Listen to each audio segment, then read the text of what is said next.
ഒരു ചെറിയ ഗ്രാമത്തിൽ സ്വപ്നങ്ങൾ മാത്രം സ്വന്തമായിരുന്ന ഒരു പെൺകുട്ടി ജീവിച്ചിരുന്നു.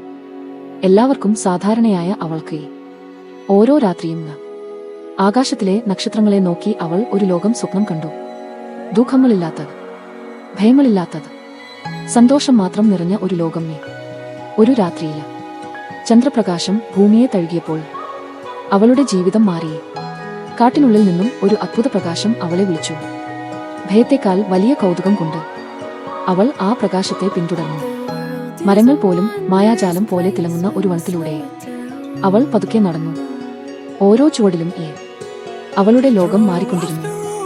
അവിടെ മഞ്ഞുപോലെ വെളുത്ത ഒരു മാന്ത്രിക മാൻ അവളുടെ മുന്നിൽ പ്രത്യക്ഷപ്പെട്ടു.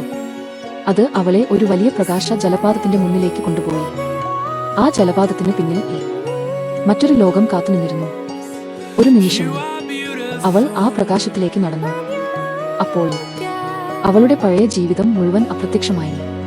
പൊടിപിടിച്ച പഴയ വസ്ത്രങ്ങൾ ഒരു രാജകുമാരിയുടെ അത്ഭുത വസ്ത്രമാക്കി മാറി. അവളുടെ കണ്ണുകളിൽ ആദ്യമായി ഭയത്തിനു പകരം ആത്മവിശ്വാസം തെളിഞ്ഞു. മേഘങ്ങൾക്ക് മുകളിൽ ഒഴുകുന്ന ഒരു രാജ്യം, വെളിച്ചത്തിൽ തിളങ്ങുന്ന കൊട്ടാരങ്ങൾ, നക്ഷത്രങ്ങൾക്കിടയിൽ പറക്കുന്ന പക്ഷികൾ. അത് സ്വപ്നത്തെക്കാൾ മനോഹരമായിരുന്നു. പക്ഷേ ഓരോ മായാലോകത്തിനും ഒരു ഇരുണ്ട രഹസ്യമുണ്ട്. ആ രാജ്യത്തെ വർഷങ്ങളായി ഒരു ശാപം വേട്ടയാടുകയായിരുന്നു.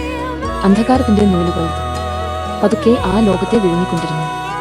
അപ്പോഴായിരുന്നു ഒരു രാജകുമാരൻ അവളുടെ ജീവിതത്തിലേക്ക് എത്തിയത്. അവന്റെ കണ്ണുകളിൽ ഒരു ദുഃഖമുണ്ടായിരുന്നു. പക്ഷേ അവന്റെ ഹൃദയത്തിൽ ആ ലോകത്തെ രക്ഷിക്കാനുള്ള പ്രതീക്ഷ ഉണ്ടായിരുന്നു. അവർ ഒരുമിച്ച് യാത്ര തുടങ്ങി. ചന്ദ്രപ്രകാശത്തിനിടയിൽ അവർ നൃത്തം ചെയ്തു. ആ നിമിഷത്തിൽ ലോകം മുഴുവൻ നിശ്ചലമായതുപോലെ തോന്നി. പക്ഷേ സന്തോഷം അധികനേരം നിന്നില്ല. പുരാതനമായ ഒരു ശാപം രാജകുമാരനെ കല്ലാക്കി മാറ്റാൻ തുടങ്ങി. അവനെ രക്ഷിക്കാൻ അവൾ ഭയത്തെ മറന്നു പോരാടാൻ തീരുമാനിച്ചു. അവൾ കടന്നുപോയ ഓരോ വഴിയും അവളെ കൂടുതൽ ശക്തിയുള്ളവളാക്കി. ഒരു മാന്ത്രിക കണ്ണാടി അവൾക്ക് അവളുടെ യഥാർത്ഥ രൂപം കാണിച്ചു. അവൾ ഒരു സാധാരണ പെൺകുട്ടിയല്ലായിരുന്നു, ഒരു ലോകത്തിന്റെ പ്രതീക്ഷയായിരുന്നു. അങ്ങനെ അവസാന പോരാട്ടം ആരംഭിച്ചു. ഇരുട്ടും പ്രകാശവും തമ്മിലുള്ള യുദ്ധം. ആകാശം വിരിച്ചു, കാറ്റ് ഗർജിച്ചു, കൊട്ടാരങ്ങൾ തകർന്നു. പക്ഷേ അവളുടെ സ്നേഹവും ധൈര്യവും അന്ധകാരത്തേക്കാൾ ശക്തമായിരുന്നു.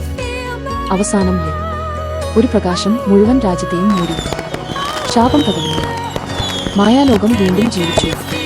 പ്രഭാത സൂര്യന്റെ വെളിച്ചത്തിൽ ആ രാജ്യം വീണ്ടും സ്വപ്നം പോലെ മനോഹരമായി. പക്ഷേ കഥ അവിടെ അവസാനിച്ചില്ല. ഇന്നും രാത്രി നിശബ്ദമാകുമ്പോൾ കാറ്റിലൂടെ